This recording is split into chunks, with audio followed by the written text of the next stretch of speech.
a tiempo.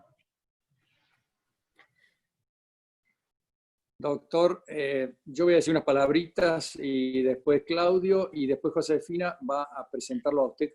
No es que lo va a presentar, va a leer su currículum como una Perfecto. forma de presentarlo ante la audiencia.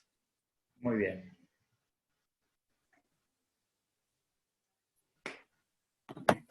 Aunque yo soy un contador que no sé qué estoy haciendo en esta reunión de juristas, pero bueno, creo que Bueno. para mí es muy bueno participar y tratar de comprender estas señales que nos da la Constitución Nacional desde todo punto de vista. Buenas, ¿qué tal?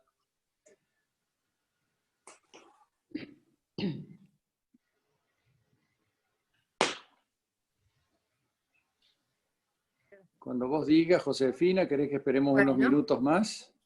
Esperamos unos minutitos, pero yo le diré que podemos ir comenzando, así no hacemos esperar a la gente que ya está hace unos minutos esperando. Bueno, buenas tardes a todos los que nos acompañan en el día de hoy, en esta primera conferencia que estamos realizando a través del Instituto de Investigaciones Jurídicas Empresariales de la Bolsa de Comercio de Córdoba. Es un gusto que puedan acompañarnos en esta actividad, en la que tenemos el honor de recibir al doctor Oscar Aguilar Valdés. Le agradecemos profundamente que haya tomado parte de su tiempo para poder acompañarnos hoy. Muchas gracias por eso. Y para comenzar, vamos a darle la palabra al presidente de la Bolsa de Comercio, el contador Manuel Tagle, para que brinde, por favor, un discurso de bienvenida a todos los participantes de esta actividad. Ahora sí lo escuchamos. Bueno, gracias Josefina, gracias doctor Aguilar Valdés. Como ya le dije recién en off, es un honor para nosotros tenerlo aquí por lo que representa usted y el estudio del cual usted viene. Es un estudio de un gran prestigio también. Así que para nosotros va a ser una oportunidad para enriquecernos desde el punto de vista jurídico y en esta materia específica de la Constitución Nacional, que hoy nos tiene a todos bastante inquietos y preocupados de defenderla y mantenerla lo más incólume posible. Bueno, yo querría hacer, como dije recién, más como contador que como jurista, una pequeña reseña vinculada a la constitución de la economía del país, en aquellos años donde surgió la Constitución 1853, de la mano de Juan Bautista Alberdi, que ya sabemos todos. En aquellas épocas, bueno, el país, por supuesto, tenía una serie de particularidades, pero podemos considerar que la Constitución argentina fue un monumento a la organización del país y que resistió varios injertos o intentos de injertos y de modificaciones a través de la historia que le han permitido más o menos mantenerse preservada de que se le modifiquen la sustancia y los conceptos que fueron fundamentales para el desarrollo de la Argentina en aquel entonces. Nosotros creemos que la Constitución argentina fue y será y es un milagro. Fue un milagro porque realmente se conformó sobre los ideales de la libertad liberal y es un milagro que, como dije recién, haya más o menos logrado preservarse con los lineamientos originales de su creación. Pero volviendo a la época del año de su constitución, el país realmente era un desierto. Había 2 habitantes cada 3 kilómetros cuadrados en el país. Estaban constituidos por pequeñas aldeas, las ciudades, que no eran ciudades, sino pequeñas aldeas, totalmente incomunicadas, sin caminos, sin puentes, sin vías de comunicación, sin alambrados. Y realmente nosotros vemos cómo el país, a pesar de sus limitaciones, con la conformación de esta Constitución y de los lineamientos liberales, logró convocar a los capitales necesarios para desarrollarse. Esos capitales que no sobraban en Europa, porque en Europa estaba todo por hacerse, pero que vinieron entusiasmados por la seguridad jurídica y la confianza que emanaban no solamente de la Constitución en aquel entonces, sino también de las presidencias históricas que sobrevinieron a esa Constitución de 1853. Y realmente el país, gracias a eso, se constituyó en un ejemplo de desarrollo y progreso. En sus siguientes 60 años, el país llegó a tener 34.000 kilómetros de vías férreas, que se constituyó en la 8ª red ferroviaria más importante del mundo. Y realmente eso es un hecho que no puede pasar desapercibido, porque para la época en que gobernaba Alvear, Argentina, que rivalizaba con Canadá, se había constituido en la Canadá del Sur. Iba a ser lo que Canadá después fue y que después no fuimos. ¿Y por qué no fuimos? Y no fuimos porque, así como en el año 1914 la Constitución y la Argentina sobrevivió a los embates socialistas y comunistas que invadieron el primer mundo, para hacer frente seguramente a los conflictos bélicos, pero también porque había teorías de moda en ese momento que eran muy seductoras, que es el socialismo, y bueno, los países europeos quedaron realmente afectados por esos cambios drásticos de su rumbo político.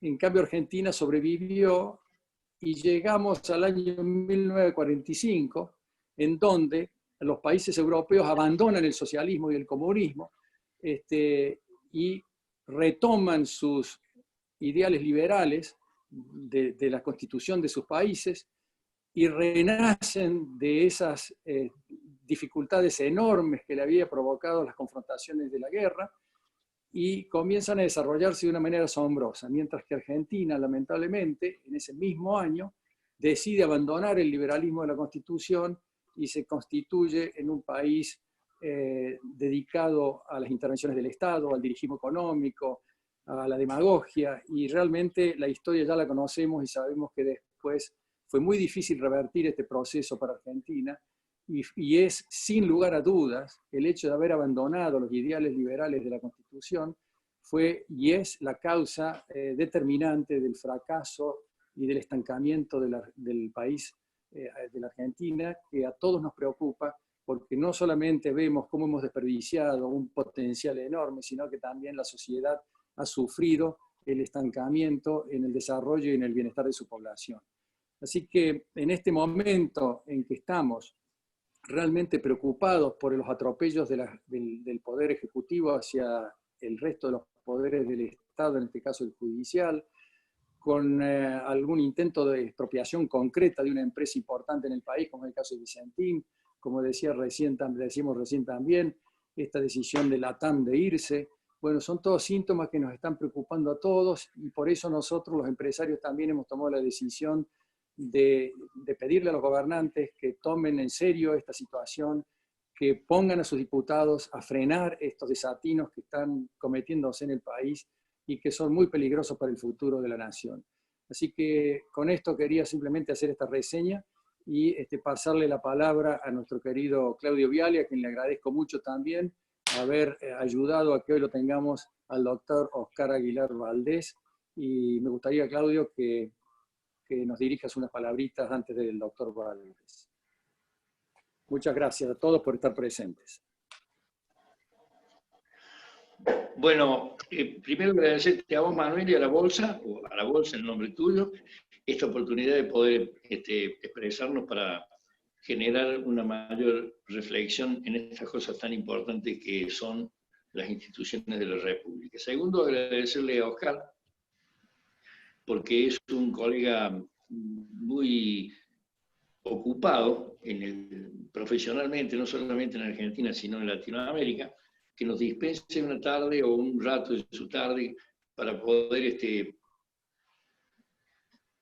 generar nuevas pautas de reflexión ante semejantes cosas que nos están pasando.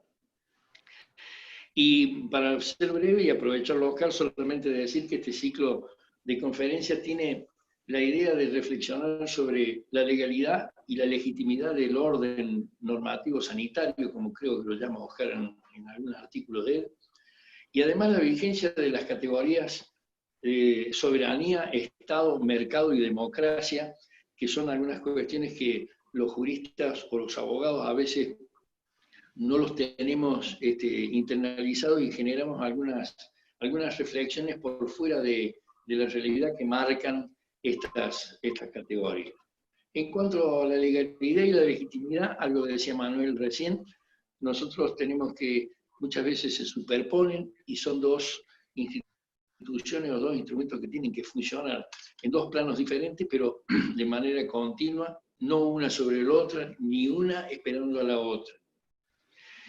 La legitimidad que da el voto no es precisamente la legalidad en la manera de dictar las normas, y cuando se cumple con la legalidad muchas veces no está la suficiente autoridad, que es no solamente la del voto que ha elegido los funcionarios, sino lo que la ciudadanía necesita y quiere, no solamente la parte que puso la mayor cantidad de votos, sino la totalidad de la ciudadanía.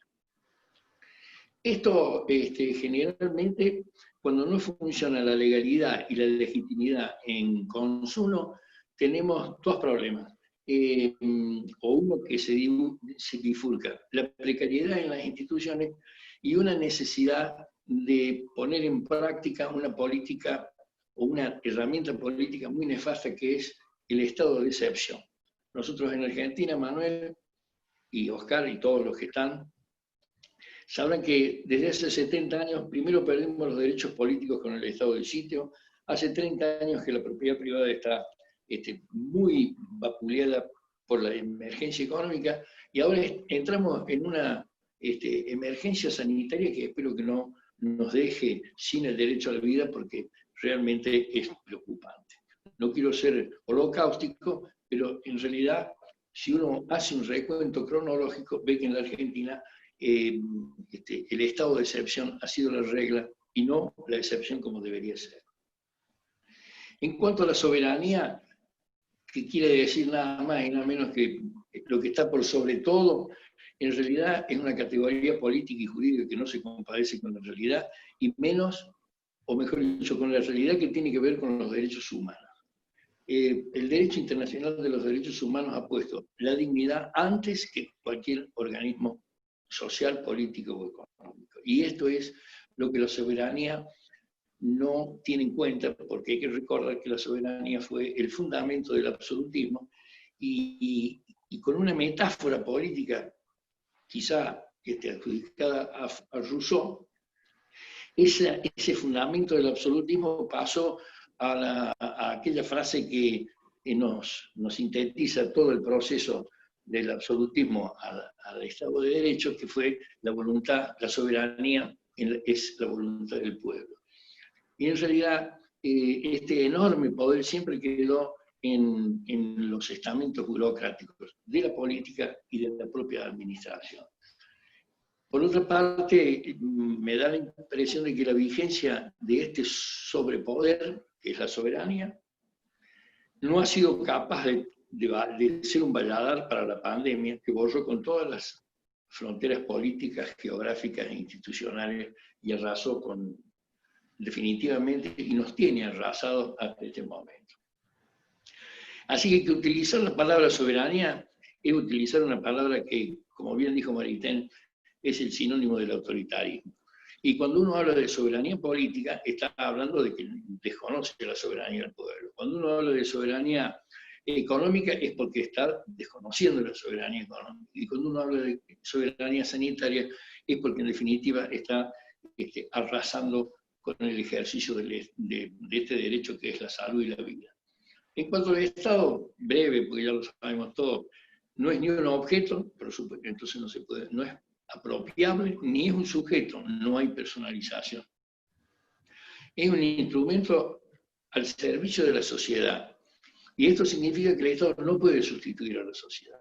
Arrogarse entonces la soberanía del Estado es hacerlo totalitario al Estado y confinar a la sociedad a los márgenes del poder. En cuanto a la democracia, dice un autor que viene, yo no sé si es tío o primo de Manuel, Carlos Tagliachaval, cuando enseñaba Derecho Constitucional decía que había que testear a la democracia, no solamente en la periodicidad de las elecciones, en el cambio de autoridades, que significaba el cambio de nombres y no que estuvieran siempre los mismos, sino que además que había que testearlo en la división de poderes. Había que estar permanentemente viendo que la República tuviera vigencia. Y después decir, hay que testear la participación de la sociedad. Esto lo dijo Cepis, lo dijo la Corte en el caso Cepis en el año 17. Y en cuanto a la República, lo ha dicho en esa acción de certeza que presentó la señora Fernández de Kirchner, donde la Corte volvió a decir que la República tiene 3 poderes. Pero además hoy le agregamos la vigencia de los derechos fundamentales. Así que el testeo es múltiple e importante. Y decía otro pensador cordobés, que es Garzón Valdés, la democracia cuando no tiene un testeo permanente y continuo tiende a denigrarse en la demagogia y en el populismo. Y en cuanto al mercado, nosotros tenemos que pensar que es una parte de ese andamiaje democrático. El mercado no puede ser sustituido por reglamentaciones, no puede ser sustituido por burocracias que no gestionan negocios, no puede ser sustituido por un capitalismo prebendario. Es decir, el mercado es un poco un cigüeñal, para hablar en términos automotrices, de los que Manuel sabe mucho más que yo, de la democracia. Si no hay un mercado abierto, un mercado pleno, nosotros seguramente tenemos una democracia precaria. En una palabra, como decía recién, el estado de excepción en la Argentina llevó gran parte de los derechos políticos. Después, la emergencia económica ha venido a sustituir y a obstaculizar el mercado, que es parte de la democracia. Y hoy, esta emergencia sanitaria me da la impresión de que si no tenemos un fuerte y enérgico repudio a la manera torpe en la que se está sancionando las normas que restringen, diría yo, con bastante rigidez el ejercicio de los derechos, nosotros podemos caer en eso que se llama la profanación. Cuando los medios, que son el derecho, el Estado, el mercado, se desconectan del fin al que se han consagrado, se produce una profanación. Con esto, Oscar, abrimos el ciclo de conferencias que va a tratar de ver cómo este orden normativo tan poco ajustado a la Constitución impacta en el ámbito empresario y además en toda la ciudadanía. Muchas gracias, Oscar, y te escuchamos atentamente. Muchas gracias, Claudio. Brevemente vamos a leer el CV del doctor Oscar Aguilar Valdés. Es abogado por la Universidad Católica de Córdoba y posee un máster en Derecho Administrativo por la Universidad Austral. Es además profesor de Derecho Administrativo en UBA y en la Universidad Católica Argentina y Universidad Austral, en donde se desempeña como docente desde hace más de 25 años. Miembro del Instituto de Derecho Administrativo de la Academia Nacional de Derecho de Buenos Aires, autor de múltiples publicaciones en la materia en el país y en el exterior. Desde hace más de 30 años se dedica profesionalmente al derecho administrativo en el estudio Becar Varela, del cual es socio y codirector de su departamento de Derecho Administrativo. En ese ámbito ha asesorado y representado a empresas y entidades financieras en materias tales como regulación económica, contratación pública, deuda pública, litigios y arbitraje, entre otros. Lo dejamos ahora sí entonces con su presentación. Volvemos a reiterar el agradecimiento por participar, y a los presentes pueden incluir sus preguntas en el canal de chat que vamos a estar trasladándole cuando finalice su presentación. Muchas gracias. Muchas gracias, Josefina. Y bueno, para mí es un altísimo honor que haya sido invitado por la Bolsa para este curso, este ciclo de conferencias sobre estos temas tan relevantes y tan actuales para nuestra vida institucional, ¿no? Y los momentos que estamos atravesando. Por eso realmente quiero agradecer expresamente al doctor Manuel Tagle y también muy especialmente al doctor Viale y a María Vázquez, dos queridos colegas y amigos que conozco hace muchos años. Yo sé que estoy acá básicamente por la amistad que ellos tienen conmigo. Así que realmente muy agradecido de poder estar esta tarde con ustedes. Y conforme lo habíamos conversado con Claudio y con María, un poco el objetivo de mi intervención esta tarde, estos minutos, es tratar de reflexionar con ustedes algunas ideas que yo traté de poner en blanco y negro en un articulito que salió en una revista de abogados, en la revista de la ley. Pero me parece que la Argentina también tiene esa dinámica que hace lo que uno escribió hace 15 o 20 días, en esos 15 o 20 días vista, ya todo sea distinto, ¿no? Y en general lo distinto suele ser peor. Y la verdad que me parece que hay aspectos que tenemos que ser conscientes, porque muchas veces la discusión pública en temas institucionales está gobernado por las pasiones, está gobernada por las ideologías, por los relatos, y que no nos permiten ver cuál es, en definitiva, el verdadero anclaje en las instituciones y en las leyes, porque toda sociedad, ninguna sociedad puede funcionar si no se adecua en su maquinaria, en todo su funcionamiento al derecho y a la ley.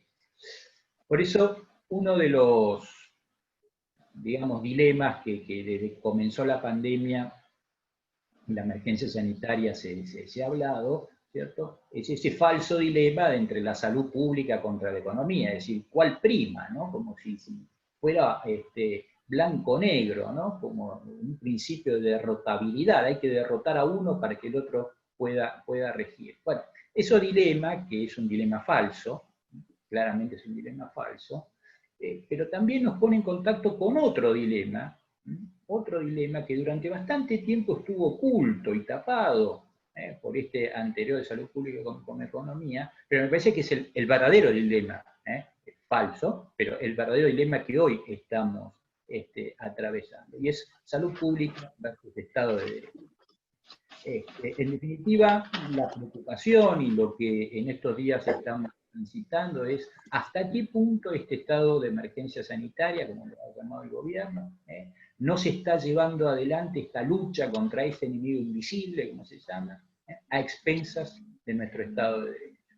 Bueno, lo primero que tenemos que decir, y es algo que es obvio, en cualquier país civilizado o medianamente civilizado lo tendría que afirmar, es lo que dijo la Corte Suprema el 20 de abril en voto de la mayoría en el caso Fernández de Kirchner, ¿no? El famoso caso de las sesiones virtuales, ¿no? Y ahí la mayoría de la Corte dijo que las emergencias de cualquier tipo deben ser tratadas dentro del Estado de Derecho. Es decir, parecería ser entonces que ese dilema es un dilema falso, no solo es falso, sino que además es inconstitucional, porque no puede haber emergencia fuera del Estado de Derecho que trae nuestra Constitución.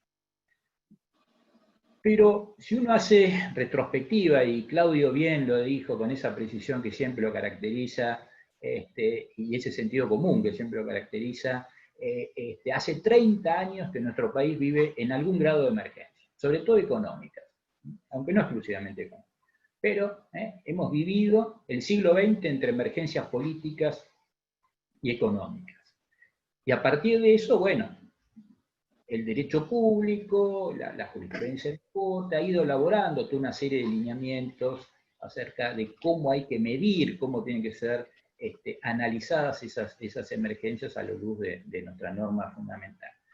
Pero la actual emergencia, esta emergencia sanitaria, es una emergencia bien diferente a la que hemos vivido hasta ahora. Esto me parece que es un elemento importante. Estamos ante una situación que es inédita en la historia argentina, y creo yo, por lo menos, salvo que nos remontemos a aquella época de las grandes pestes del siglo XIII, el siglo XIV, el siglo XV, inédita para todo el mundo, ¿no? Es una crisis que ha puesto en juego la vida misma, es decir, nos coloca a las personas en un dilema existencial, es decir, somos conscientes, tal vez muchos por primera vez, de la finitud de la vida humana.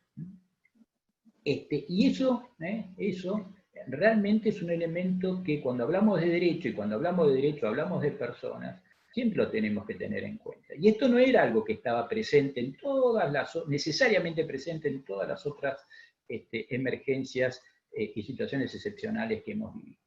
Esta es una emergencia que ha alterado, y en todo lado del mundo, el normal funcionamiento de la vida política, la vida económica, las relaciones sociales, la vida personal cotidiana. Es decir, ya nada tal vez sea como lo que fue, ¿no? Y nuevamente, esto es un rasgo propio de este tipo de emergencia o de estado de excepción en el que estamos viviendo. Es una emergencia global, no es una emergencia sectorizada. La ley de emergencia del año que sancionó en diciembre del año pasado, que sancionó 9 emergencias, bueno, esto es algo totalmente distinto. Esto es una emergencia global, no sectorizada, abarca prácticamente todos los órdenes de la vida. Tampoco la podemos sectorizar en un país determinado, en un territorio determinado. Es decir, realmente es global en el más pleno sentido de la palabra. ¿Y qué es lo que vemos? Y nuevamente, lo vemos no solamente en nuestro país, lo vemos también en otros lugares del mundo, claro que en cada lado con distinta intensidad, pero lo que vemos es que hay, desde el punto de vista de nuestros derechos, ¿no? que al fin y al cabo el derecho, como decíamos recién, y Claudio lo dijo muy bien, somos las personas, ¿no? Los destinatarios siempre de todo orden jurídico. Vemos que todos esos derechos que llamamos nosotros los abogados fundamentales, ¿no? Han sido suspendidos en su ejercicio, ¿no? Y en algún caso hasta hemos perdido de modo irreversible el ejercicio de esos derechos. Ya no es la simple restricción o dilación en el tiempo para ejercer un derecho. Bueno, mire, no cobre este certificado de obra contra el Estado en el momento en que dice que lo va a cobrar en 2 años. Y esas eran las típicas medidas de suspensiones transitorias de derechos que traían nuestras normas de emergencia económica. Bueno, esto es distinto. Se habla de una temporalidad, pero nadie sabe cuándo va a acabar esto. ¿Qué es lo que ha ocurrido con nuestros derechos de tránsito, ¿no? Es decir, ¿no? Yo les voy a poner un ejemplo. Mi hija mayor está en el anteúltimo año de la facultad. En este segundo semestre tenía que ir a hacer una pasantía a una universidad en Inglaterra, en Londres. Con todo esto ya no lo va a poder hacer. Y el año que viene, como ya va a estar en el último año, ya no es el momento para hacer la pasantía. Ha perdido de modo irreversible ese derecho. Ya no es una mera dilación en el pago que hizo, o en el ejercicio, que era lo que siempre la Corte y los tribunales habían considerado. Y bueno, en las emergencias, a situaciones excepcionales, a remedios excepcionales, bueno, aguántese esa dilación. Acá no, acá hemos perdido la oportunidad de participar en congresos, de ir a viajes, etc. Y algo además que me parece que es muy importante y muy peligroso. Nuestro modelo de Estado de Derecho, nuestra Constitución, parte de un principio, y que las personas, como decía Claudio, somos los destinatarios de todo el ordenamiento jurídico. Por eso, nuestros derechos son anteriores al Estado, y el Estado es creación del derecho. El que es limitado es el Estado, no los derechos de las personas, que solamente el Estado los puede limitar para que la vida social pueda llevarse adelante. Pero el principio de nuestra Constitución, porque esos derechos son anteriores, es que el principio es que las personas podemos hacer todo lo que nos está prohibido. La excepción es la regla. La excepción es el permiso, es la prohibición. Bueno, ¿y qué tenemos hoy? Hoy vemos que este principio se ha invertido. Se ha invertido. Hoy el principio es la prohibición. Si no tenemos el permiso, el papelito, el protocolo, la declaración jurada, no podemos salir ni siquiera de nuestra casa.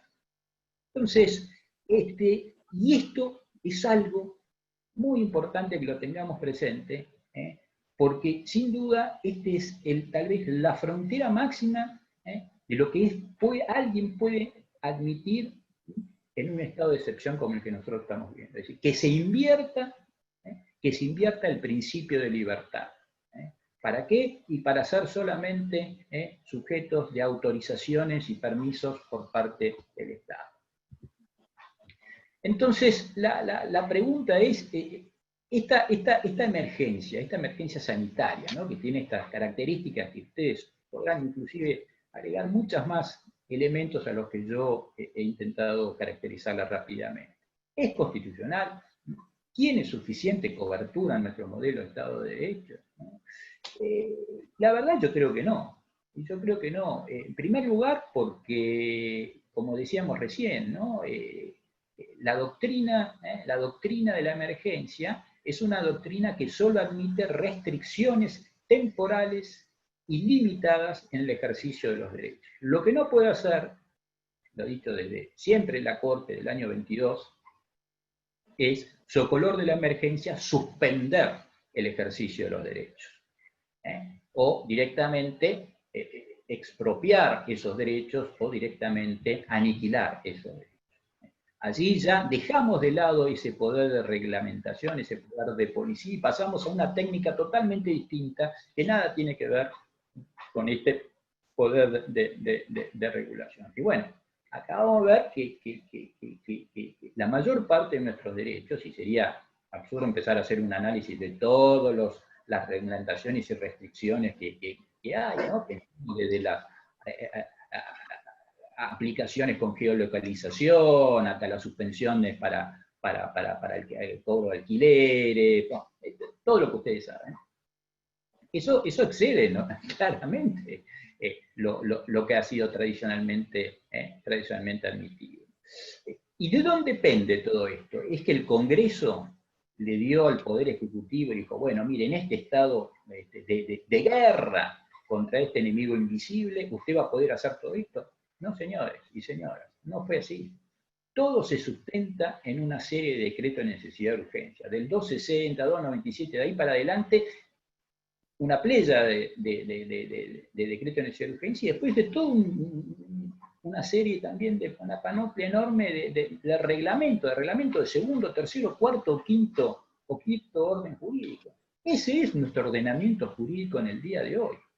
Toda una serie de normas reglamentarias. El Poder Legislativo no ha dicho nada.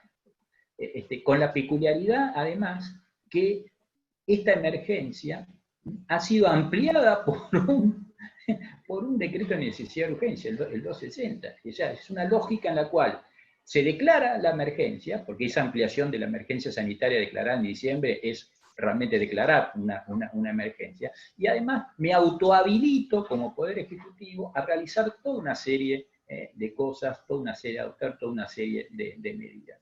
Bueno, señoras y señores, lamentablemente, y hay que decirle a las autoridades que lean la Constitución, a ellos les gusta decirle a los demás que lean la Constitución, bueno, a ellos también hay que decirles que lean, y necesariamente nuestra Constitución exige intervención legislativa para que estas cosas puedan ocurrir, ¿no? El artículo 14, el artículo 28, el artículo 75, inciso 22, que consagra los tratados de derechos humanos de rango constitucional, es decir, tanto la Convención de Derechos Humanos del Pacto San José-Costa Rica, como la Convención de las Naciones Unidas, que admiten en tiempos de graves crisis la posibilidad de adoptar algunas medidas de excepción, pero siempre decretadas por la ley, por el legislador, los representantes del pueblo, ¿no? Ellos son los que están legitimados para ello.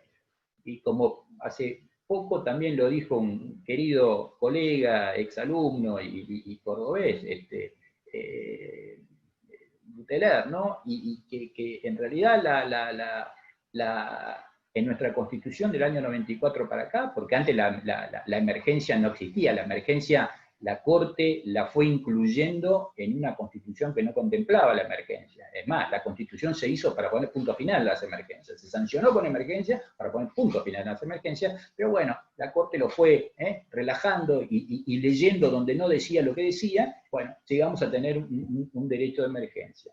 En el año 94, la declaración, o mejor dicho, la noción de emergencia está prevista solamente para que sea el Congreso quien la declare y delegue en todo caso poderes reglamentarios en las autoridades ejecutivas. Pero de modo alguno, el Poder Ejecutivo está en condiciones de sancionar, y este verdadero estado, vamos a hablar de excepción, exclusivamente por vía reglamentaria. El problema no es tomar a la Constitución, como muchos colegas la toman, viendo si en realidad todo lo que ha regulado, ya regulado a través de decreto de iniciativa de urgencia, está o no dentro de las prohibiciones que contempla un artículo de la Constitución, donde dice cuáles son las materias que no se pueden regular por necesidad de urgencia, donde no está el tema sanitario.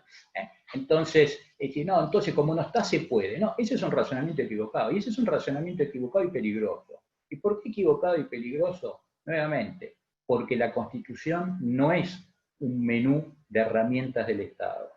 La Constitución es un estatuto de derechos, es un estatuto de libertad. La división de poderes no fue ideada para una distribución más eficiente del poder público. La división de poderes fue establecida en nuestra Constitución en garantía de los derechos de las personas. Y es precisamente por eso, porque todo este régimen reglamentario que se basa en toda esta situación actual de emergencia, considero yo que es absolutamente insuficiente para dotarla de cobertura constitucional.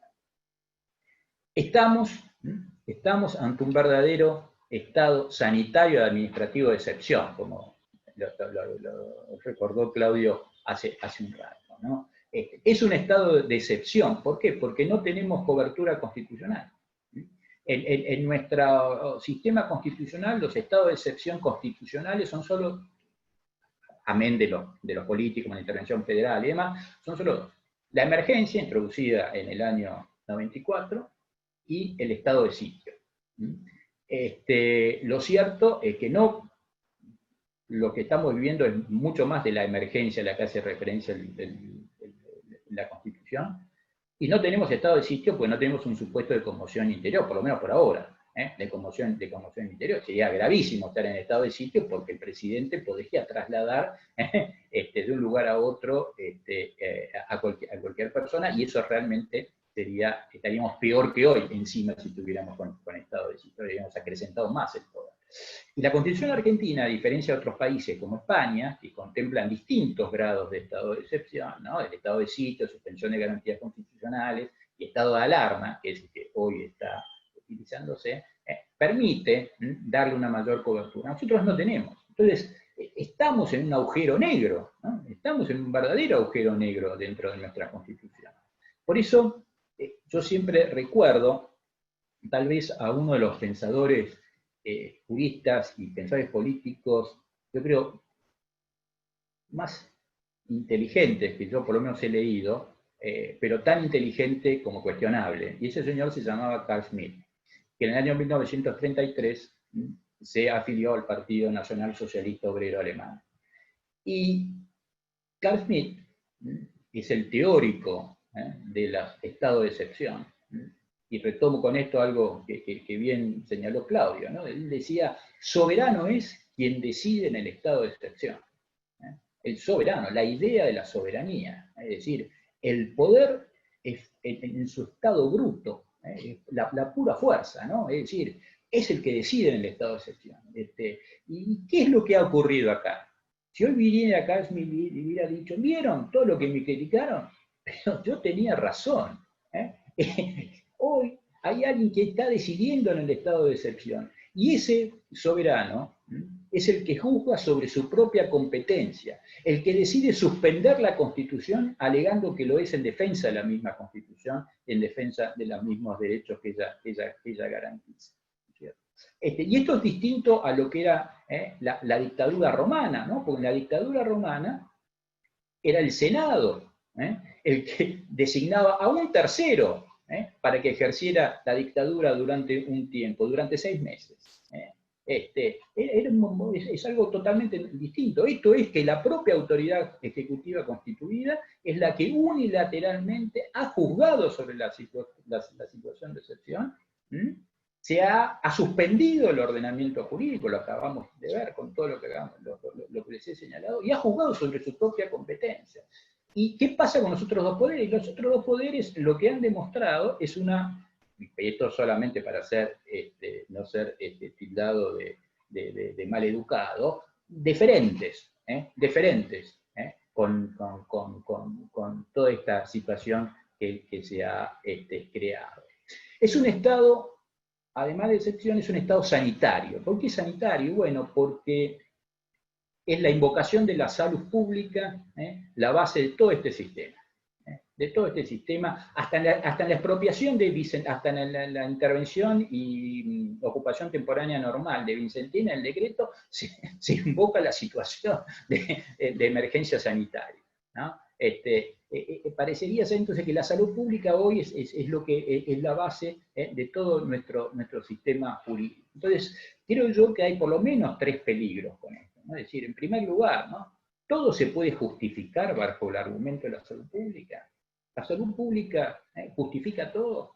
Yo solo quiero recordar que en la historia nos muestra, la historia que es maestra de vida, como decía Cicerón, que las peores violaciones a los derechos humanos fueron realizadas y llevadas adelante invocando razones de salud pública. Pensemos lo que pasó en Alemania, pensemos inclusive en países que nosotros consideramos muy civilizados, Estados Unidos, ¿no? La Corte Suprema, con jueces muy prestigiosos como el juez Holmes, convalidaron allá por la década del 20 la eugenesia forzada, y que siguió hasta la década del 70, y no hablemos después de otro tipo de violaciones a los derechos humanos, todos invocando las buenas razones de la salud pública. En segundo lugar, entonces, la legitimación de las medidas de gobierno, esta que Claudio bien lo señalaba, es una legitimación política y jurídica, política en su origen y en su ejercicio, y jurídica también en su ejercicio, o en realidad es una legitimación científica. Es decir, ¿quién toma las decisiones? Es decir, nosotros votamos autoridades, no votamos científicos, no votamos comité de expertos, ¿no? Entonces, ¿dónde reside verdaderamente el poder? Y esto es una pregunta importante, porque todas las decisiones se terminan justificando en estas cuestiones, ¿no?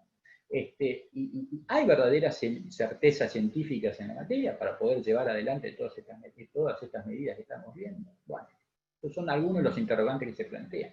Y el tercer problema, y tal vez el más grave, es que el peligro a la salud genera miedo, ¿no es cierto? Y el miedo es el peor enemigo de nuestras instituciones políticas. ¿Por qué? Porque exacerba nuestras pasiones y debilita nuestras razones, ¿no? Entonces, el miedo puede dar lugar, ¿no? a un nuevo vestimiento para el Estado, ¿no? Así como Octavio Paz llamaba al Estado mexicano, ¿no? el ogro filantrópico, ¿no? El que hace las cosas por el bien. Bueno, un profesor de la Universidad Católica de Buenos Aires, el doctor Bandieri, en un artículo publicado en la prensa muy bueno, ha llamado el ogro terapéutico, ¿no? Es decir, es el Estado el que nos cuida, ¿no? Es algo que aquí en mi ciudad, en Buenos Aires, cuando ocurrió con el tema de los adultos mayores, donde yo no podía ir a ver a mi madre, sino que tenía que llamar a un funcionario del gobierno de la ciudad de Buenos Aires para que le fuera a hacer las compras, y yo, su hijo, que vivo a 6 cuadras, no lo podía hacer. Bueno, eso realmente, esos disparates, ese paternalismo, en realidad es un avance sobre las libertades, que juzgo yo que es inadmisible. El problema que tenemos, este peligro de hablar que estamos en guerra con el enemigo invisible, eso es aún todavía mucho más peligroso. ¿Por qué? Porque el enemigo invisible no existe.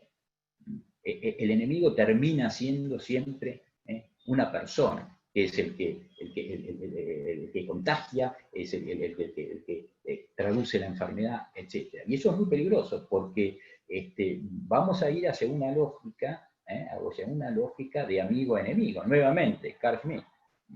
Nuevamente, algo que el populismo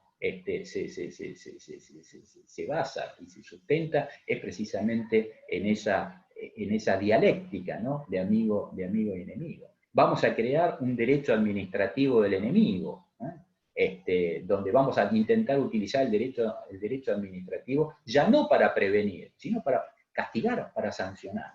Y eso es ya llegaremos entonces de ese momento a una distorsión total de lo que son los ordenamientos jurídicos.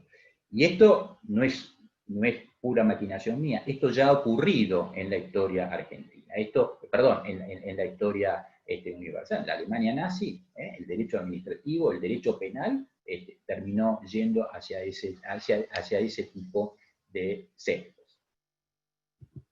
Pero además de un estado sanitario, es un estado administrativo. ¿Por qué? Porque todo hoy descansa en el aparato administrativo. Y es en ese aparato administrativo, en ese seno, donde se autolegitiman todas las decisiones. Es como decía Carl Schmitt, un orden donde las cosas se administran por sí mismas. Vean ustedes que el marco de actuación de la administración son las propias normas que la propia administración se dicta. Ya no hay una restricción externa, la ley o la constitución. No, es la propia administración quien se genera su propio ordenamiento, y si le molesta cambia la norma y se acabó. Me regulo a mí mismo. Bueno, esto es muy peligroso, ¿no? A ver, hay que reconocer que en situaciones como estas, y esto lo que estamos viendo también en todo lado del mundo, sin duda donde aparece la importancia de la administración, ¿no? Es decir, es el poder que tiene el liderazgo, ¿no? ¿Por qué? Porque es el que tiene que decidir, ¿no? Acá hay que decidir. No podemos estar debatiendo, tenemos que tomar decisiones, muchas veces, la mayor parte de las veces con informaciones absolutamente imperfectas.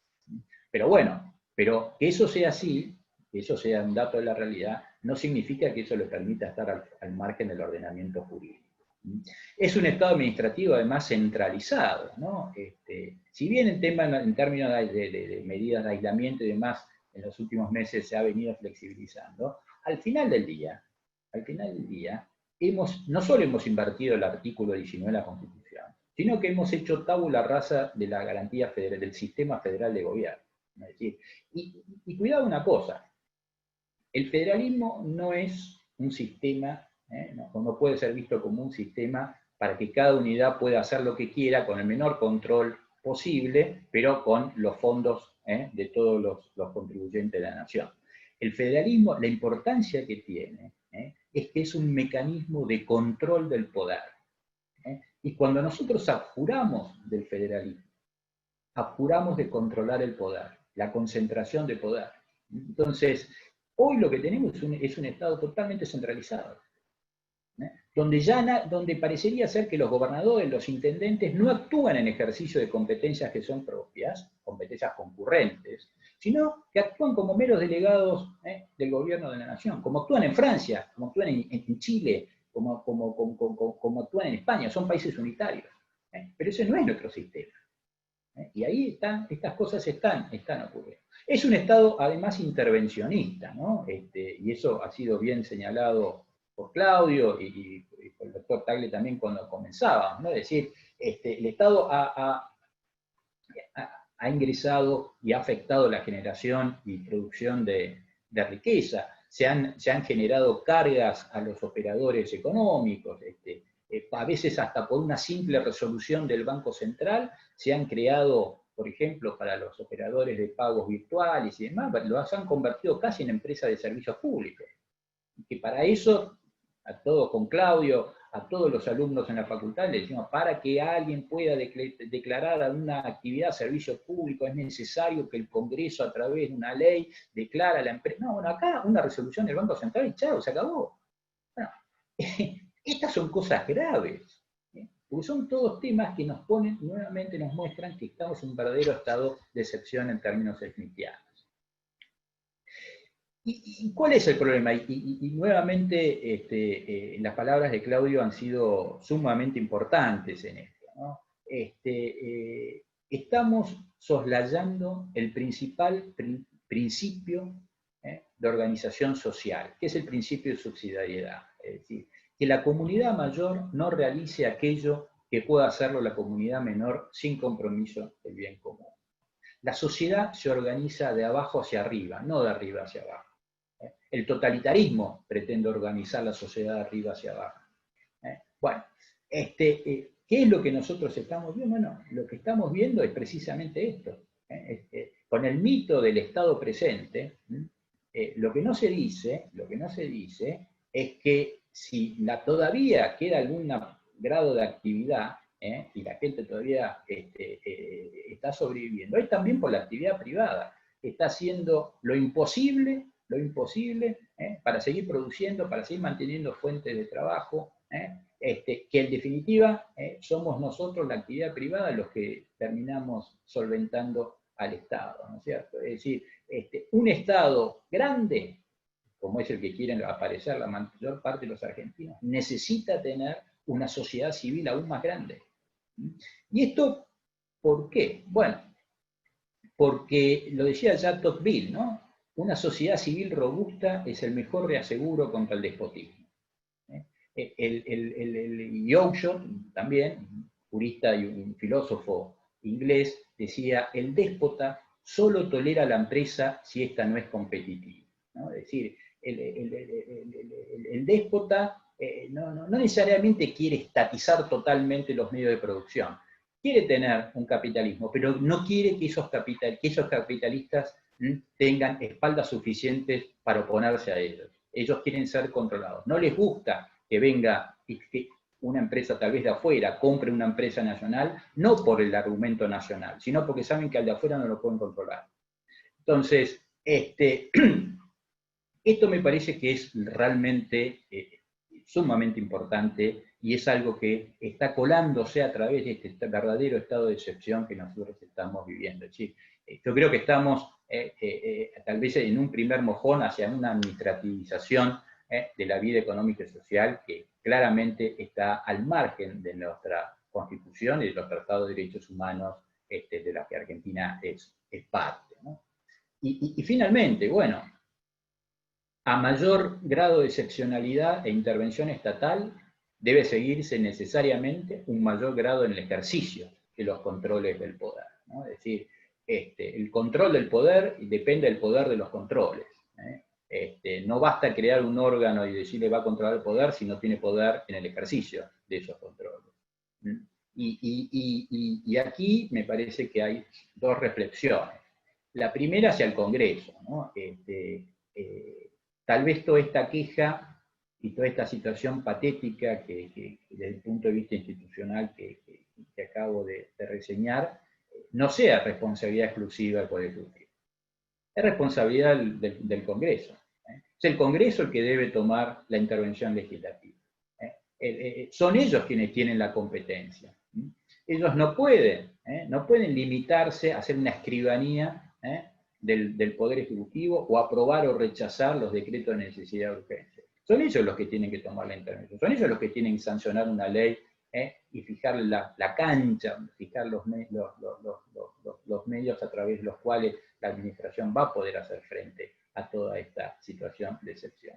Y el otro es el Poder Judicial. El Poder Judicial, que todavía sigue en una modorra bastante alarmante, por más que el presidente de la Corte Suprema haya salido los otros días a decir lo contrario, bueno, la verdad que me parece que, por lo menos lo que yo veo en la Ciudad de Buenos Aires, eso no es tan así.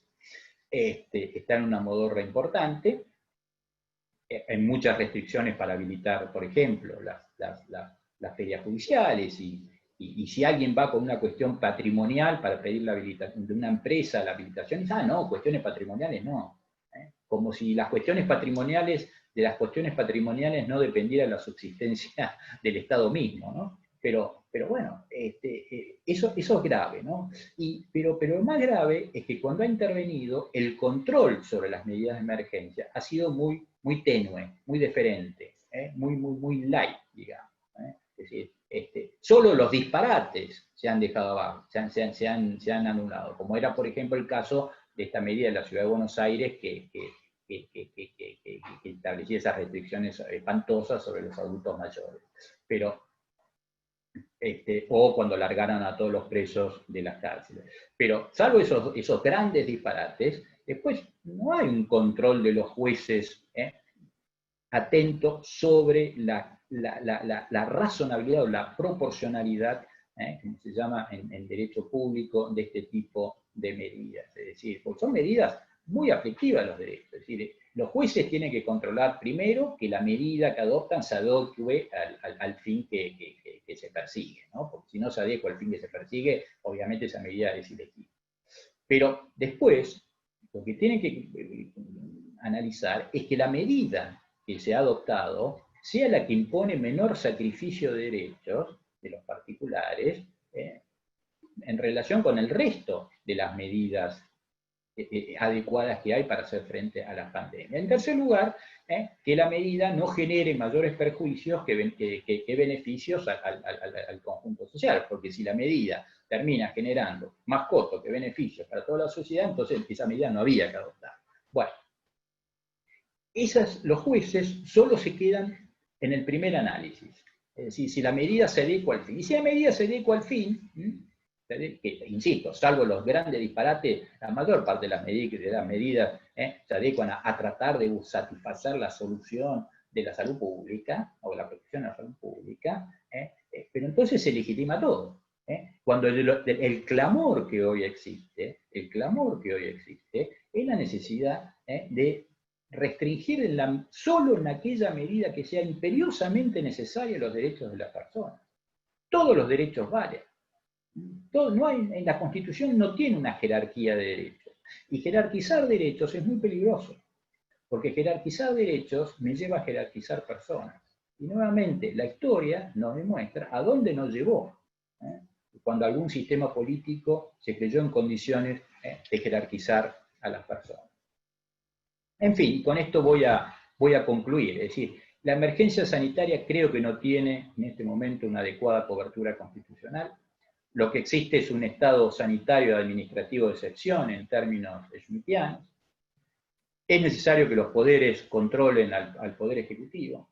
La sociedad civil también tiene que fungir de contrapeso al avance de este estado sanitario administrativo de excepción.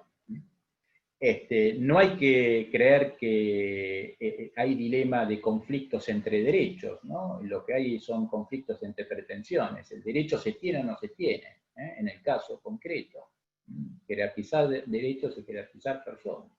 Lo que hay que hacer es armonizar esas pretensiones y buscar la solución que trate de mejor manera posible y con el menor sacrificio de los derechos, garantizar todos los intereses que están en juego. Y en definitiva, restablecer nuestro Estado de Derecho. Porque sin Estado de Derecho, señoras y señores, no hay Estado ni derechos posibles. Bueno, esto es un poco lo que yo quería compartir con ustedes esta tarde y por supuesto quedo en la libertad de ustedes para atender las consultas o preguntas que consideren pertinentes. Muchas gracias. Muchísimas gracias, doctor. Ha sido muy clara su exposición. Le agradecemos que esté participando. Tenemos algunas preguntas por parte del público que ya han ido llegando, pero de cualquier forma les recordamos a los participantes que está habilitado el canal de chat para que puedan seguir ingresándolas. Si le parece, doctor, vamos con la primera pregunta, que dice lo siguiente: ¿qué opinión le merece la cuestión relativa a la posibilidad de aumento de miembros de la Corte y su incidencia en las decisiones relativas a la emergencia? Bueno, sí, mire, los romanos, que son los que crearon el Instituto de la Dictadura como Instituto de Emergencia, tenían una regla, y es que mientras dura la emergencia es conservadora, es decir, durante la emergencia se suspendía el ejercicio de los derechos, pero no se podía hacer ningún cambio en las instituciones. ¿Por qué? Y bueno, porque todo el mundo está con la guardia baja, y hay que concentrarse exclusivamente en aquello que hay que tratar contra lo que hay que luchar. De modo tal que en estos momentos, hacer mudanza, y nada más y nada menos que ampliar los miembros de la Corte, me parece que es totalmente inconducente, inapropiado, y que claramente si se lo hace es para intentar establecer mayorías determinadas en las decisiones del tribunal que tal vez hoy no necesariamente las tengan. Doctor, ¿qué instrumentos jurídicos tiene la ciudadanía para hacer frente a la restricción inconstitucional de sus derechos? Y mire, hay que quejarse, y hay que quejarse tanto desde la que se llama la ciudadanía activa, ¿no? Es decir, estas manifestaciones, los cacerolazos y demás, son formas, pensemos que no tenemos habilitado el derecho de reunión, es decir, que es una forma muy importante de poder expresar nuestras opciones políticas. Eso no lo tenemos habilitado, ¿no? Y eso se ha discutido en Europa y en Alemania han declarado inconstitucional impedir que la gente se pueda juntar con protocolos sanitarios para protestar políticamente. Pero bueno, pero entonces hay que buscar esa forma de ciudadanía activa, es decir, tiene que llegarle a las autoridades este tipo de críticas. Y después, bueno, por supuesto, en la medida en que haya una afectación concreta, empezar a plantear, ¿no es cierto?, los casos, ¿no? Y tal vez una avalancha de casos haga que los jueces empiecen a ver las cosas distintas. Los primeros casos del Corralito, allá en los idus de noviembre del 2001, los jueces rechazaban los amparos. ¿Cuándo empezaron a hacer lugar? Cuando vieron que todo el mundo se iba con los amparos, ¿no es cierto? Y ahí es cuando empezó a cambiar la jurisprudencia. Inclusive la misma jurisprudencia de la Corte cambió. Había validado el Corralito el 30 de diciembre del año 2001, y el 2 de febrero del 2002, en el caso de Smith, dijo exactamente todo lo contrario a lo que se había dicho antes. Entonces, la verdad, no hay derecho, los derechos no se reservan, se ejercen. Entonces, me parece que esa es la forma más adecuada para poder llevar adelante. Bien. Doctor, si la emergencia dictada por el DNU 260 es inconstitucional, ¿cómo cree usted que se puede lograr que cese jurídicamente? Hay que plantearlo en un caso concreto, ¿no es cierto? Y acá hay algunas restricciones también, ¿no? Es decir, la emergencia por sí misma no dice nada, lo que tengo que acreditar es que hay alguna medida de emergencia que me afecta a mí en mis derechos, y que por lo tanto eso me habilita a mí a cuestionar la medida y la causa de esa medida, que es la declaración de emergencia, ¿no? Porque de lo contrario los jueces se pronunciarían para derogar las leyes, y eso no puede ocurrir, ¿no? La intervención judicial es necesaria, pero también está sujeta a sus reglas, ¿no? Es decir, tan grave es la abdicación del poder de control de los jueces como la politización de la justicia, ¿no? Entonces, es necesario tener una causa para cuestionarlo. Y también que además, en nuestro sistema constitucional, con algunas restricciones y en general, cuando lo cuestiona una persona individual, la declaración de inconstitucionalidad tiene efecto solo para el caso concreto, ¿no? Entonces, para que tenga un efecto derogatorio, si se quiere, o general de esa declaración de inconstitucionalidad, tendría que ser en una acción de naturaleza más colectiva, que permitiera entonces una mayor amplitud en la declaración de inconstitucionalidad.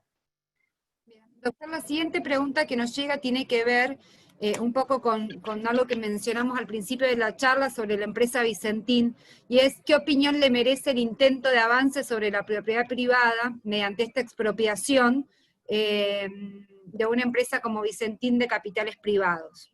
Bueno, a ver, la verdad que la expropiación no puedo decir nada porque no conozco la ley, ¿no? Y en general trato de hablar sobre lo que existe y conozco, porque le quiero dar mi opinión técnica, no quiero darle mi opinión política, ¿no? Que al fin y al cabo es una más.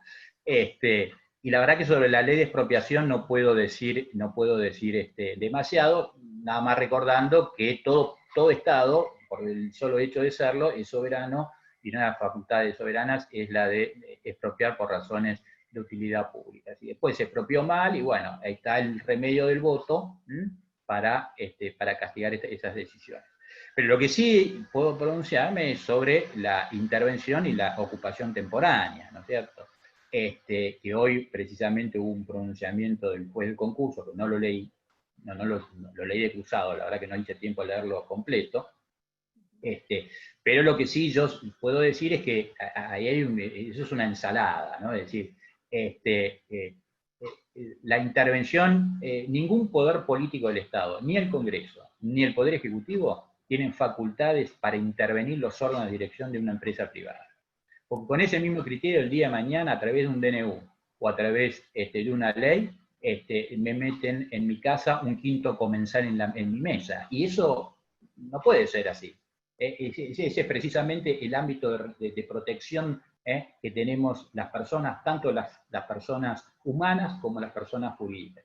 Yo hace muchos años escribí un artículo donde, siguiendo esto a la doctrina más calificada, entendí que la intervención administrativa no existe.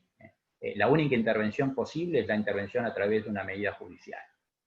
De modo tal que yo creo que eso es inconstitucional, ¿no? Ese DNU viola muchísimas garantías y sobre todo el principio de división de poderes. Y otra cosa es la ocupación temporánea normal, porque ese DNU tiene dos medidas distintas. La intervención, que hacen los órganos, y la ocupación temporánea, que hace al ejercicio de los derechos del management o de los accionistas en la compañía. Y la verdad que la ocupación temporánea, que es un instituto que está en nuestra ley de expropiaciones del año 77, se justifica en circunstancias como las que vivimos, pero exclusivamente en materia sanitaria. Es decir, supónganse, hay un problema con las camas, no hay lugar para atender todo el cupo de demanda. Bueno, el ministro, a través de una resolución, o el presidente, a través de un decreto, puede realizar la ocupación temporánea de las camas, por ahí de una clínica privada, o por ahí de un hotel para atender esa exclusiva emergencia. El problema que tiene la ley de expropiaciones argentina es que dice, si hay una ocupación temporánea, no se paga el daño producto de la privación del uso, sino que solamente se pagan los daños emergentes producto, por ejemplo, si me rompieron una cama, bueno, el valor de reposición de la cama. En eso la ley es inconstitucional, la ley argentina. Pero la ocupación temporánea no está prevista para estas cosas. No está prevista para estas cosas. ¿Cuál es además el sentido de una ocupación temporánea? Ninguna, en una empresa que está en concurso. Entonces, la verdad que desde ese punto de vista me parece sí que la norma es ilegítima y aspiro a que los tribunales terminen declarando esto a ese intento, ¿no? Bueno, la siguiente pregunta, doctor, se enmarca también dentro de este contexto de crisis sanitaria que atraviesa el país y apunta a lo que fue la inmovilidad de la justicia o esta feria extraordinaria casi eterna, lo llaman en la pregunta. ¿Qué opinión le merece? No, bueno, algo anticipé. Realmente un muy triste papel de la justicia, que tendría que haber salido en defensa de los ciudadanos, pero además me parece muy triste y peligroso, porque eso lo deslegitima frente a la sociedad, y yo no puedo descartar que el poder político pretenda avanzar sobre el poder judicial. ¿Y quién nos va a defender si no somos los que le tenemos que tener respeto porque son los que protegen nuestros derechos, ¿no? Y si no protegen nuestros derechos, lo van a buscar y nadie va a salir a defenderlo, nadie va a salir con el cacerolazo, van a salir por Vicentín, no van a salir por él. Entonces, eso me parece realmente no solo que está mal, me parece que tampoco se puede generalizar porque hay jueces que sí, y en todo el país, que han tenido actitudes proactivas y han desafiado las ferias y realmente han adoptado las decisiones que se pueden tomar. Pero muchos no. Y creen que por el solo hecho de que libran los cheques alimentarios, alguna que otra cosita más, cumple con su función. Y la verdad que eso me parece que sin duda está en falta, y vuelvo a insistir, a mayor excepción, mayor control, si no es un combo peligrosísimo. Doctor, volvemos un minuto al tema de la empresa Vicentín. ¿Qué consistencia tiene para usted el fallo del juez de Vicentín que restituyó al directorio en sus funciones? No lo leí. Ahí un poco lo que les quería señalar es, lo leí exclusivamente de cruzado. No, porque me llegó poquitos minutos antes de subirme aquí a la reunión. La verdad que tendría que leerlo con detenimiento. Cuando uno ve el resultado, uno dice, bueno, el resultado me parece que va en línea con lo que debiera ser. Ahora, el por qué, cómo lo adoptó y demás, la verdad que yo eso todavía no estoy en condiciones de dar una opinión, pues no lo he estudiado, no lo he leído. Digamos, me hace algún ruido que se haya declarado incompetente para entender sobre el cuestionamiento de legitimidad del DNU, pero sin embargo lo haya privado de efectos o le haya dado un nuevo rol a los mismos sujetos que fueron designados. La verdad, no lo sé. Me hace algún ruido, pero tendría que analizarlo con detalle. Ok. Doctor, ¿qué alternativa ve frente a una situación de emergencia con un poder judicial que suele convalidar las medidas que adopta el Poder Ejecutivo en este tipo de contexto de emergencia, que como usted señala, tiene cierta tendencia a la permanencia? Es que, digamos, todavía la facultad de hacerse justicia por mano propia no la hemos recuperado, ¿no? Entonces, la verdad que si los jueces no responden, no nos va, digamos, la reacción es la ciudadanía activa, ¿no? Es decir, a través de los otros medios no jurídicos para demostrar el descontento y siempre, por supuesto, manteniendo el orden social, ¿no? Aquellos o aquellas empresas que tengan la posibilidad de decirle, bueno, mire, esto es así, tome la llave, nos vemos en el CIADI, y seguramente tal vez algunos lo van a hacer. Lo que pasa es que lo que somos ciudadanos de a pie, ¿no? O las empresas que estamos aquí en nuestro país, no tenemos esa posibilidad. Y lo peor que podemos hacer es terminar sufriendo el síndrome de Estocolmo, ¿no? Es decir, terminar enamorándonos de nuestros captores. Por eso, lo que tenemos que hacer claramente es una ciudadanía activa, y eso es algo, eso me parece ya con todo esto de las redes, todos estos sistemas que estamos haciendo y demás, esto es algo que ya está, como dicen, para quedarse, ¿no? Es una nueva forma de manifestación de la ciudadanía que me parece que es positivo. Pero usted está viendo, los jueces, usted está viendo un aumento, digamos, en la participación de parte de la población frente a estos reclamos. Sí, sí. Pasamos a otro tema y la pregunta es la siguiente. ¿Qué piensa de la restricción sobre la compra-venta de moneda extranjera en relación tanto a los derechos de los argentinos como en relación a inversiones extranjeras? A ver, una de las atribuciones que la Constitución le da al Estado, en especial al Congreso, es el manejar el valor de la moneda en su relación con las extranjeras, ¿no? Es decir, la posibilidad que tiene el Estado de adoptar este tipo de decisiones, por lo menos como principio, es constitucional. El problema que tenemos los argentinos es que no tenemos moneda. Entonces, como no tenemos moneda, todas estas medidas son parches para tapar la única realidad, que Argentina es un país sin moneda. Un país sin moneda es un país sin soberanía. Entonces, la verdad que si en algún momento la escasez, ese gran dato de la realidad que en general los políticos tratan de hacernos olvidar, la escasez en algún momento demuestra toda su fuerza, ¿no? Y no hay para darles a todos. Entonces, la única forma es generar condiciones para crear valor, para crear riqueza. No se puede distribuir lo que no hay. Y me parece que ahí es donde está el meollo. Creo que es tarea de toda la sociedad, pero sobre todo los abogados, y los abogados que nos dedicamos al derecho público, tratar de buscar instrumentos y dar medidas para que el derecho no sea un derecho de expoliación, sino que sea un derecho que facilite la generación y creación de riqueza. Porque esa es la única forma de tener un Estado eficiente, de tener el Estado que todos los argentinos amamos y queremos. Solamente lo vamos a tener si tenemos una sociedad civil mucho más grande y mucho más eficiente. Con el principio al inverso no vamos a llegar a ningún lado. Bueno, muchas gracias, doctor. Voy a hacerle la última pregunta que tenemos. Por supuesto que el chat sigue habilitado en el caso de que aparezca una adicional, y posteriormente le voy a ceder la palabra a María Vázquez, que quería hacer un comentario.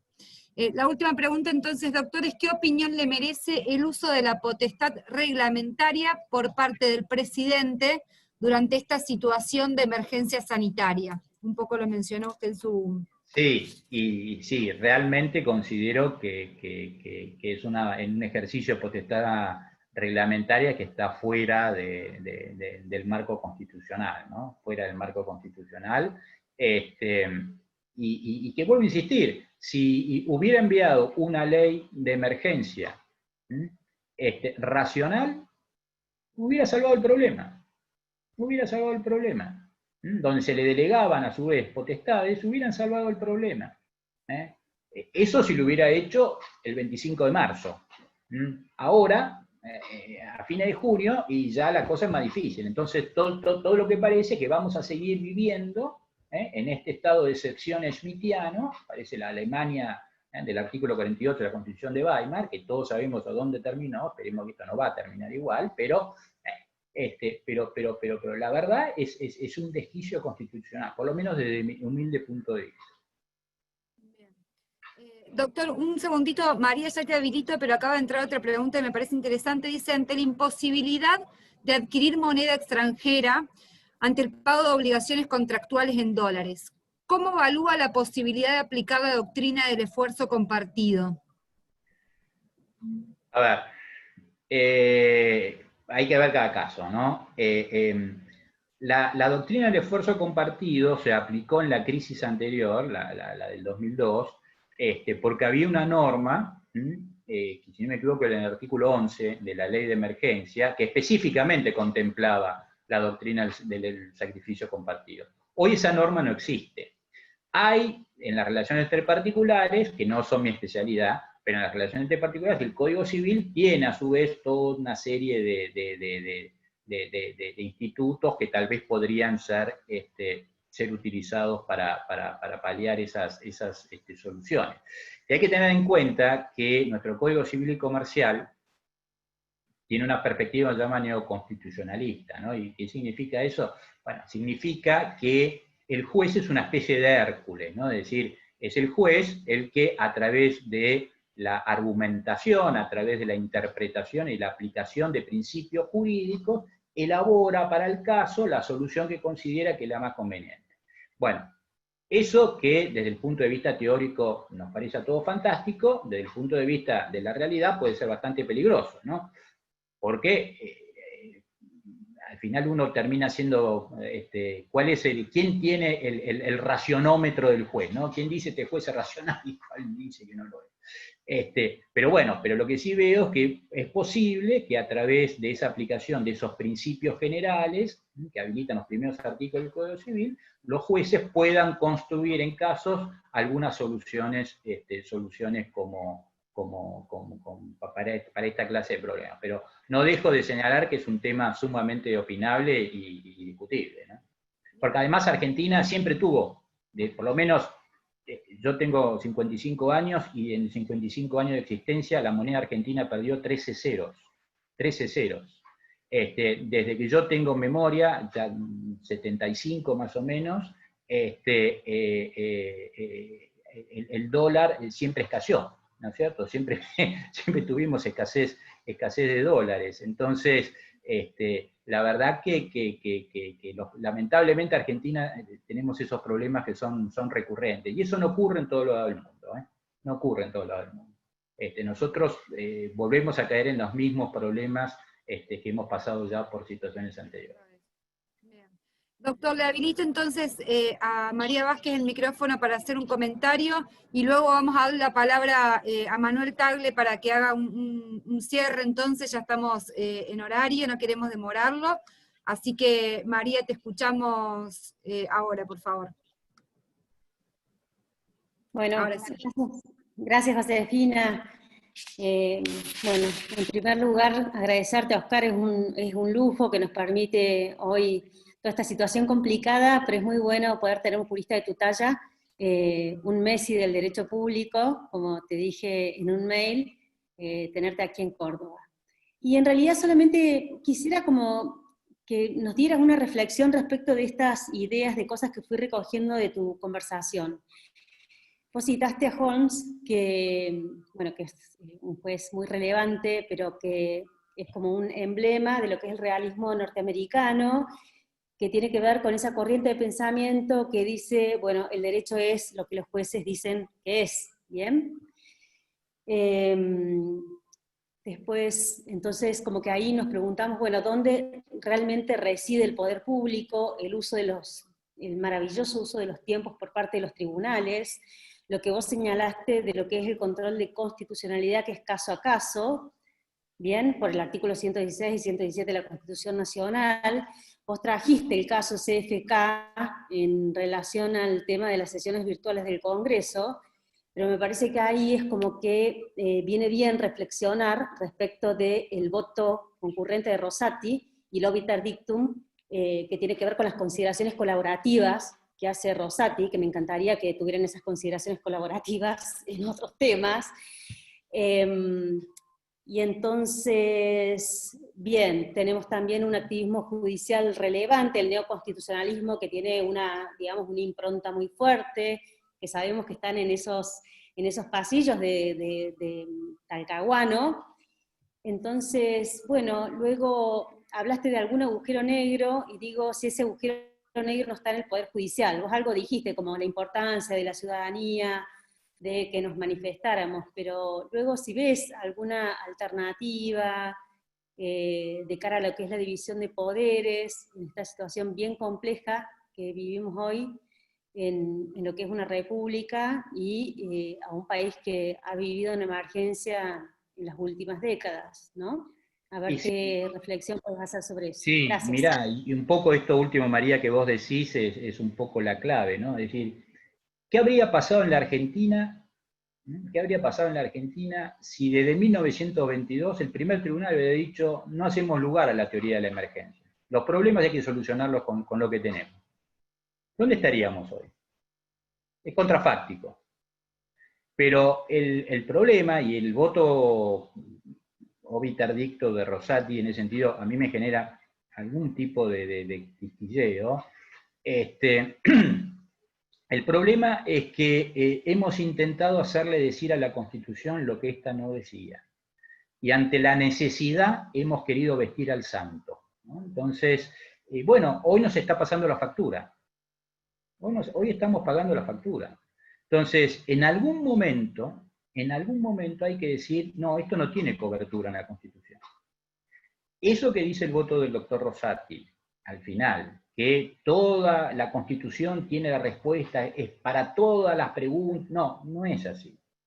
No es así, porque entonces los jueces serían los constituyentes, y la verdad que no son los constituyentes, ¿no? Las constituciones no son, como dijo un juez de la Corte de Estados Unidos, un pacto suicida. Pero tampoco son una norma que a través de la simple interpretación, año a año o sentencia a sentencia, puede ir dando cabida y justificación a todo. Porque si no, llegamos a la situación en la que nosotros estamos hoy. Y esa me parece que es un poco la reflexión. Es decir, las situaciones de excepción, al final del día, la responsabilidad es de los tres poderes políticos del Estado, y también de la ciudadanía, que más de una vez nos hemos conformado en nuestro estadio, en nuestra tranquilidad, en el pequeño burgués, como se dice, y bueno, y hemos llegado a esto. Los argentinos aprendimos a comienzo de la década del 80 que hay nunca más a toda una serie de disparates y aberraciones que se cometían. Bueno, hay que hacer un nunca más con todo este tipo de cuestiones. Porque esa es la única forma que vamos a seguir adelante. Es mentira que todos los países tienen las mismas respuestas, por lo menos constitucionales, a los problemas que estamos viviendo. Eso no es así. Eso no es así. Entonces, me parece que esa es un poco tal vez la final reflexión que me gustaría transmitirles a ustedes. Gracias, doctor. Un honor escucharlo, la verdad. Ahora sí, Manuel, por favor, si puede, ahora estamos habilitando el micrófono para que pueda hacer un cierre de la actividad. Agradecemos a todos los participantes desde ya. Bueno, doctor, muchísimas gracias. Como dijo María y Claudia, ha sido un honor tenerlo con nosotros hoy día. Realmente ha sido, además, un placer escuchar sus reflexiones sobre los aspectos de la Constitución Nacional que a todos nos tienen muy preocupados, porque obviamente de sus palabras ha quedado claro que la estamos atropellando, que la estamos subestimando, y creo que esa es una de las grandes enfermedades que está teniendo el país en este momento, que no es respetarlo. Esperemos que el cercenamiento de las libertades económicas que están comenzando a agudizarse no terminen cercenando las libertades individuales que inexorablemente nos llevan a eso. El caso Vicentín es un caso ya elocuente en ese sentido. Esperemos que esto lo podamos frenar, las instituciones estamos en eso, los empresarios también, y creo que la sociedad civil también. Creo que todos podemos luchar para que se respete la Constitución. Muchísimas gracias, doctor, ha sido un placer. No, el gusto ha sido mío, realmente un honor haber podido compartir con ustedes estas reflexiones, estos temas que realmente nos interesan y que son importantes porque hacen a la vida de nuestra república, ¿no? Y sobre todo la posibilidad de hacerlo en un foro empresario, ¿no? Es decir, porque eso demuestra un poco lo que yo quería transmitir, ¿no? La relevancia del empresario, que es el único que crea riqueza. El Estado no crea riqueza, el Estado se apropia la riqueza, la que crea las particulares, ¿no? Entonces, esto le da, creo yo, a su vez un valor mucho más alto a que si esta charla lo hubiera dicho en un club, en una universidad, en cualquier otro lado. Realmente demuestra verdaderamente lo que es ser dirigente en estos momentos, y por eso lo felicito a usted, Manuel, y felicito a todos los miembros y a toda la institución. Bueno, gracias. Mis felicitaciones también a Claudio por haber tenido esta iniciativa, a María por haber apoyado, bueno, a Josefina y al Instituto de Investigaciones Jurídicas de la Bolsa, que está tratando de tomar auge y un gran empuje que nos hace falta a todos los empresarios. Muchas gracias a todos, un placer. Bueno, ha sido un gusto, y también, entonces yo me quiero despedir y nuevamente agradecer a Manuel, a Josefina, a María, a mi querido amigo Claudio. Muchísimas gracias por haberte acordado de mí, que insisto, la única razón que estoy acá es porque somos amigos, así que se lo agradezco mucho, y por la presencia de todos ustedes que hayan aguantado, sé que no son todos abogados, y que hayan aguantado esta charla con tanto interés. Y vi que estaba el doctor Mocoroa, Juan Mocoroa, quien ha tenido la deferencia de enviarme un trabajo que está escribiendo para que se lo revise, y que todavía no lo terminé de revisar, pero se lo voy a enviar. Pero bueno, un gusto para todos, y muchísimas gracias nuevamente por la invitación, y quedo a disposición para lo que necesite. Muchas gracias, doctor, muchas gracias a todos y saludos a todos. Muchas gracias.